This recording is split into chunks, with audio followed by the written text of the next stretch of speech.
দেখলেন কি বলে শুরু হচ্ছে? সব জায়গায় দেখবেন বলবে তুমি করুণাময়, তোমার এত দয়া। একই কথা, তুমি করুণাময়, তোমার এত দয়া, আমরা এত পাপী, আমরা নির্গুণ, আমাকে দয়া করো, আমাকে গুণ, তোমার গুণ দাও। মায়ের মন্ত্রে এইসব কিছু নাই। সারাদিন ছেলে মিলে খেলা করে এসছে, ছেলে সন্তান সারাদিন খেলা করে এসছে, কিচ্ছু জানে না। পাপ করলো, পুণ্য করলো, ঝগড়া করলো, আমিও সব জানি।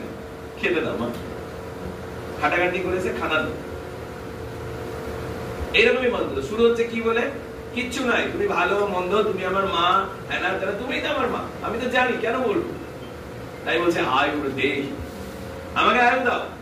তারপর বলছে যশো দেহি, মা আমাকে যশ দাও, মানে আমার সুনাম করো, সবাই যেন আমার নাম করে, বলে খুব ভালো, খুব ভালো, খুব ভালো। তারপরে কি বলছে? ভাগ্যং ভগবতী দেহি মে, এবার আমার নাম হয়ে গেছে, সবাই আমাকে আয়ু দিয়ে দিয়েছে, অনেকদিন বাঁচবো। এবার সবাই আমাকে বলছে খুব ভালো, খুব ভালো, বহুত আচ্ছা, বহুত আচ্ছা।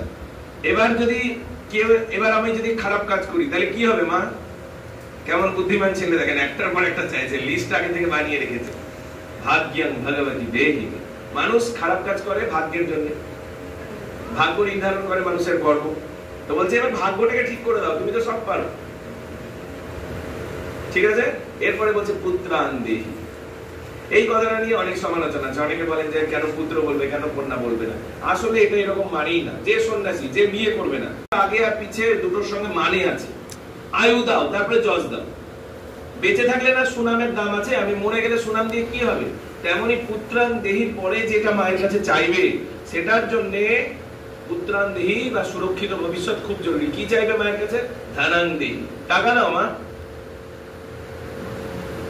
हमको धन दीजिए মা, সম্পত্তি दीजिए। আপনি একটা বিশাল বাড়ি বানালেন রাজমহলের মতো, আর পাশে একটা গুন্ডা থাকে ঝুপড়িতে, বড় বড় বন্দুক আছে তার কাছে, এসে আপনাকে মেরে বের করে বাড়ি দখল করে দিলেন। সেই মায়ের কাছে বলছে, এটা জীবনের খুব আপনজন। যে